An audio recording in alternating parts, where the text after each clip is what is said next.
So today I'm going to be talking about the three phases of power that helps you understand who wields power and where power actually lies. Most of the time people make this error that they are able to only spot the most superficial places of power, and therefore a lot of times they think that such and such person holds power and nobody else, but actually the power dynamics is a lot more complex than that. And in order to discuss this, I'm going to draw upon the work of Stephen Lukes called Power A Radical View. And this is a fascinating book where Stephen Lukes literally talks about three phases of power.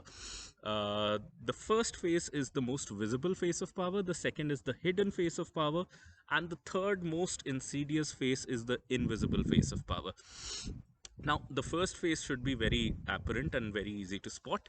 Whenever there's an open contestation, the players are known, the issues are known, and one party wins, another party loses. That is the first phase of power. So, think for example, the farmer protests that happened in India. The government had come up with three bills. They wanted to liberalize the agriculture sector. The farmers did not want it.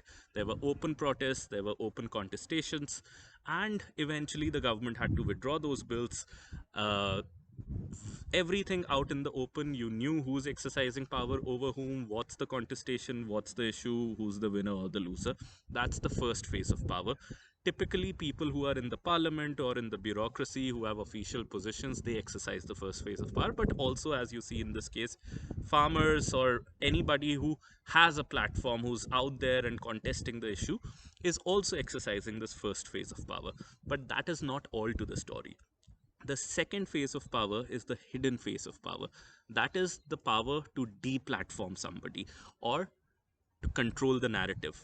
It is essentially, Stephen Luke says that this is the power of agenda setting. Now, this power of agenda setting, you can think about countries where the LGBTQ rights were always there, and they were always an issue. People wanted more rights for these communities, but these questions were never asked in the parliament, never discussed in the media. Uh, in fact, Stephen Lukes talks about the black population around Baltimore, and he talks about the fact that you know, black communities before 1960s wanted some of their agendas to come into the local legislatures or the town hall meetings, etc., over there, but because of some rules or some tactics, they were not allowed to speak in those meetings. The media would not cover it. So those issues were there, but those issues were never really discussed. So they never found a platform. And this is the hidden form of power being exercised. This is where you're able to control the agenda and the narrative and the platforms. And usually, people who do it are media houses or non-profits or think tanks. They are the people who provide platforms, and if those platforms are controlled, then other people who are disenfranchised would not even have any share in the power. So that is the second phase of power being exercised. The third phase of power is the invisible phase of power. This is the most insidious phase of power. And the way to look at this form of power is that uh, think about 19th century Victorian women who used to consider themselves angels of the house, would not step out of the house that much, or would not definitely engage in economic activities or jobs, etc., and would think that in doing that they are helping the society progress, they are supporting the society. Now, in this third phase of power, uh, the person on whom power is exercised simply does not even know that the power is being exercised on them. Or sometimes, Stephen Luke says that they realize that in flashes, but typically they think that either they are doomed in this situation. So in countries where people think that they are doomed to be poor and they cannot otherwise be or exist, that means that they are under the spell of this invisible phase of power. Or sometimes their interests have been manipulated, or their perception of interest has been manipulated in a manner where they think that they are working in the interest of the larger good, or some other imagined entity, by really sacrificing their own interest. So this is the power of perception management, this is the power of ideology. W.E.B. Du Bois talks about it. He was a famous 19th century black rights activist, and he talks about it. And he says that sometimes he feels, or the black population feels, that they are looking at themselves through the lens of the white population. Their uh, vision of success, their vision of what a life should be, is all through the lens of the dominant political dispensation of that particular time. And that's why they are not able to completely accept themselves. And that is the third phase of power being exercised, really. Now, it is all well and good to understand these three phases of power. This is the most important part.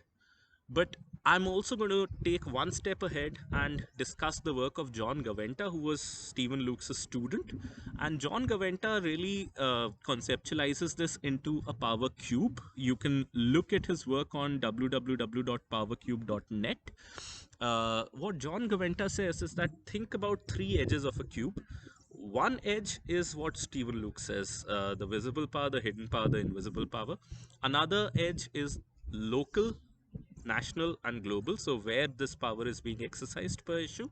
And the third edge of the cube is spaces where this power is being exercised. So one is the controlled space, so spaces like parliaments, spaces like open media, legislature, etc., etc. These are controlled spaces. Then there are invited spaces, and invited spaces are spaces where, let us say, either the controlled space people, so the parliamentarians or the legislature, etc., invites the people who don't have power to help them formulate rules and legislations, etc. So a lot of times, the parliament seeks feedback on bills. The other way of creating invited spaces is that people who are protesting because they are disenfranchised, they create that bottom up pressure that they are invited eventually. So those are invited spaces. The third space is claimed spaces, where you're not invited, you don't have the traditional controlled spaces, but you create a platform for your own. A community creates a platform for its own.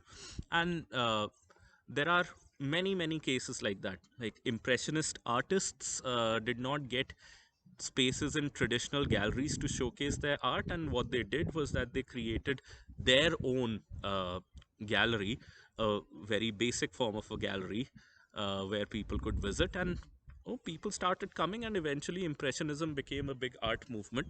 So those spaces can also be created. The idea behind this cube is that when doing a power analysis, you must know that just like in a Rubik's cube, there are so many different, 3 by 3 by 3 uh, you know, uh, labels or segments possible.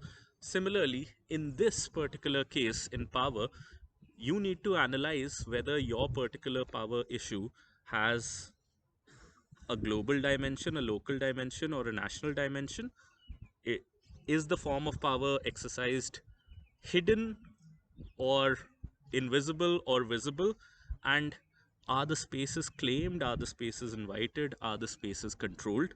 And sometimes they're not clear distinctions. Sometimes more than one form of power, more than one space could be in question to analyze.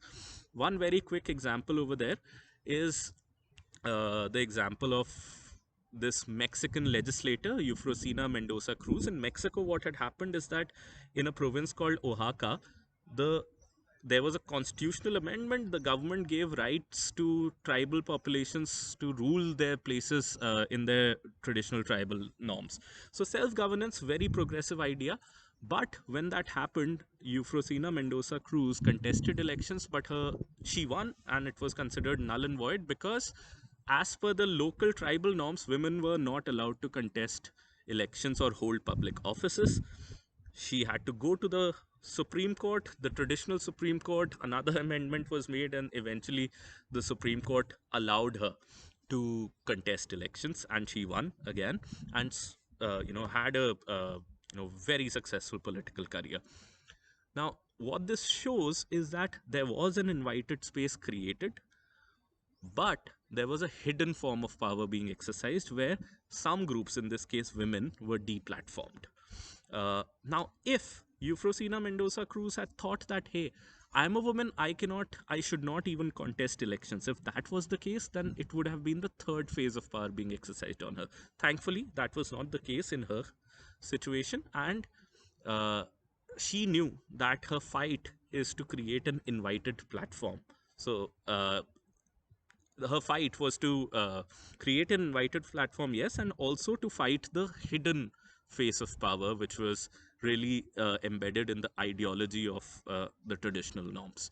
So, whenever you conduct these analysis, these nuances are important. What are the forms of power being exercised? What are the spaces in question? And at what level? Local, national, and global. And it makes for a very complex but nuanced but effective analysis when you're able to look at power through these dimensions, through three phases, and also through three spaces and three levels. So, hope this was useful, and see you next time.